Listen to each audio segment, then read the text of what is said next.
Good morning, everybody. Uneducated Economist here. So I got an article I wanted to share with you guys. It's titled Lumber Makes a Statement, and it's a pretty good article. It's coming out of investing.com. And the gentleman who wrote it, Andy Heckett, like I said, they did a really good job on this. He really gets into some of the issues that are taking place as far as trading lumber futures and how this is a very illiquid market. Now, a lot of people when you think about like U.S. treasuries are a very liquid market. I mean, they're practically considered dollars themselves. Like you can almost use them as if they were dollars. That's how liquid they really are. But when it comes to lumber, getting out of the trade is not so easy. And so as far as like a very liquid, if it's a speculative market and the speculation says, hey, I want to get out of this market before I lose any more money, you may find yourself unable to get out. In fact, he refers to it as a roach motel. That's how illiquid it is, meaning that just not enough contracts are flipping in a day to get in and out of that market so quickly. But one of the things that I found interesting in this article is he goes into 3 reasons why he sees the prices rallying as much as they are. And they're good reasons, no doubt about it. But then I want to add a little bit more to it, because the 3 reasons why he's coming up with for the lumber prices rallying. The number 1 reason, the prospects for rising interest rates could cause a rush of new home buyers this spring before mortgage rates move appreciably higher. And that makes a lot of sense. If you're sitting on the fence waiting to see whether or not you want to buy a house and you're thinking, man, interest rates are going to be going up soon, that's going to make it ever more difficult to make the payments on these homes. I better get in before the interest rates move up. It's always better to get a lower interest rate than a higher interest rate. I mean, that's kind of like the idea behind that. The only thing that kind of holds me up from that is that I don't know if it's necessarily home buyers that are on the sidelines right now. I mean, yeah, there are a lot of buyers or people who are interested in buying a home that have pretty much been priced out. And in fact, I'll leave a link down in the description for another article that came out yesterday talking about how new home sales are tanking. And I really have to wonder, is that really like new home sales that are tanking because the buyers are priced out of it? Or is it new home sales tanking because it's incredibly difficult to get them completed? And there's less inventory on the market, because they also refer to that as well, is that there's a low inventory, and therefore if there's a low inventory, you're going to have a low amount of sales.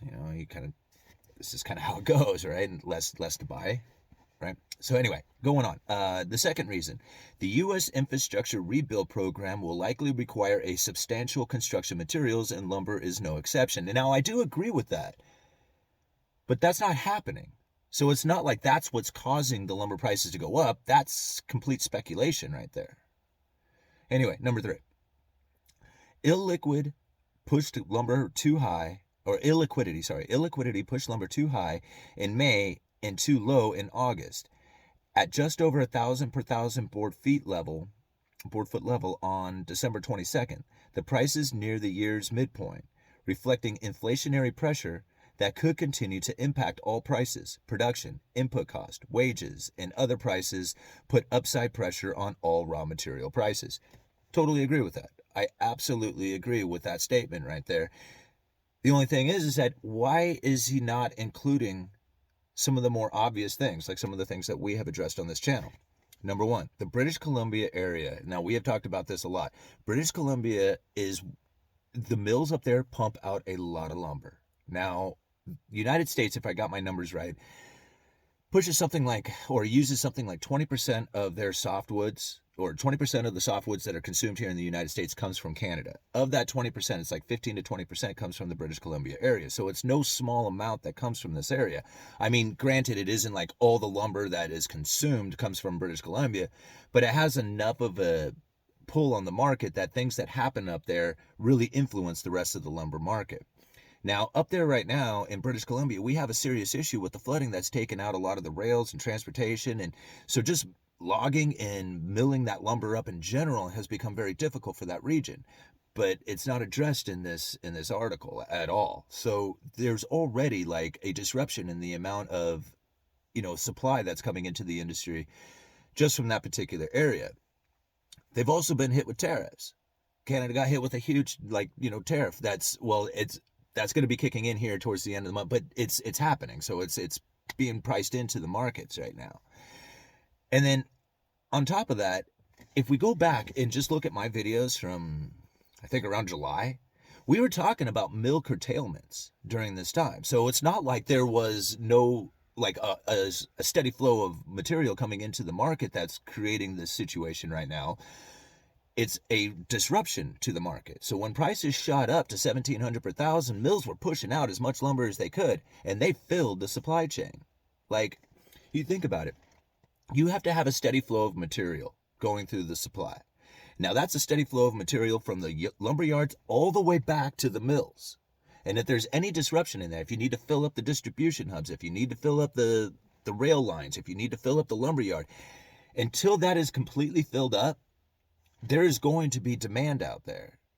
And once that lumber had, like, the mills were pumping out lumber all summer long, they were pushing, and all of a sudden, bam, they filled the supply chain up, and there was a glut of material. Everybody had lumber all over the place, and the prices just plummeted. What happened? The mills go into curtailment. If they have too much inventory, they're saying, hey, we're going to have to pull back on some of this inventory, start, pulling back on shifts. They were blaming COVID for a lot of this. And I wish I could go and find some articles. I could not find any articles of anybody writing about this stuff. So it was coming from the hearsay information and some of the emails that I was getting from my vendors and from upline. And that's not something that I can really, like, just post a link to, you know what I'm saying? So these are some of the situations that were taking place coming up to this moment right now. And it's not addressed at all in this article. So remember, it's not always about the information that you know. You got to know what you don't know. And when it comes to trading lumber, like, people ask me all the time, it was just like, how come you don't trade? It was just like, man, if I knew how to trade where I didn't feel like I would lose money, because like he's saying, this is a very illiquid market. Now, I could kind of guess on where lumber prices are going to move, but I don't know where they're going to go to and peak out at. I mean, nobody can predict the future. And right now we have a situation in which that lumber supply is very limited. Inventories, like I said, is depleting. Mills were in curtailment, but prices have shot up to $1,000 per thousand. You think they would want to pump that lumber out. And I'm sure that they're probably going to start kicking in some production here, but we don't know what's going to happen with COVID. And that's a speculation that's coming in. And that could be one of the reasons why so many people are getting into this market, is because they feel that there's going to be maybe some lockdowns happen into the future. And they think that maybe lumber sales are going to pick up again like they did last time there was a lockdown. I don't think that's going to happen. Those came from pent up projects that had been on delay for who knows how long, and then pulled forward some projects because people were locked down at home. They were building decks and fences and raised garden beds and expanding on their houses and rebuilding some rooms for remote working. So there was a lot of reasons why lumber prices shot up during the last lockdown. I don't think that's going to happen again this time. Anyway, I just wanted to share that with you and some of my thoughts when I read that article. Let's open some of the mail here. So, always my favorite, UFO Engines. Look what he sends. He sends the coolest postcards. Says here, season's greetings. Please stay safe in 2022. I know you're in the lumber biz, so try not to take any wooden nickels. So up, Delta Omicron. And away. UFO Engines. Thank you, UFO Engines. Really appreciate that. Now, this one from Troy in San Bruno.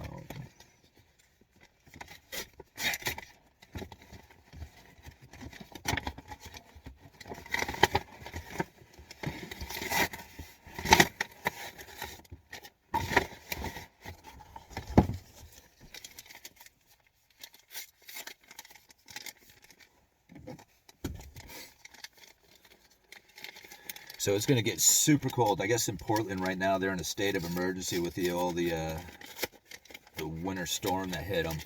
And here, like in my area where I live, like anything gets below freezing and it's like way cold. Like 30 degrees is like too cold. And it's going to get down to 14 degrees here on Monday. And I tell you, I am not looking forward to that. I am not excited about 14-degree weather. Anyway, oh, cool. What's this?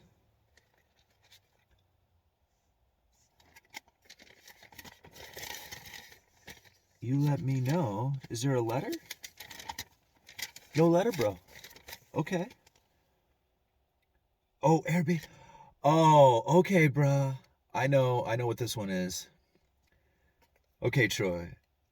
I remember you had offered me to stay at this Airbnb, and I didn't take you up on it. And man, I'm going to. I promise. I had so much kind of things going on that I didn't really plan much for trips too far away. But this sounds really exciting, and to send this to me, man, I get it. I appreciate it, man. And what's this you sent me here?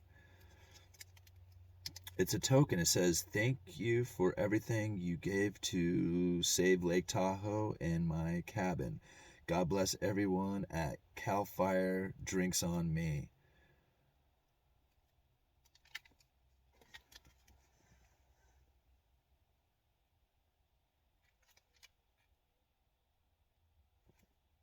Yeah, very cool, brother. Thank you so much, man. Thank you. Thank you guys for everything you do. I really appreciate it, man. You really keep me going. You know, it's stuff like this that I appreciate. I appreciate the most. There you go. There's a QR code. I don't know if you guys will be able to scan it off there, but you can go check it out.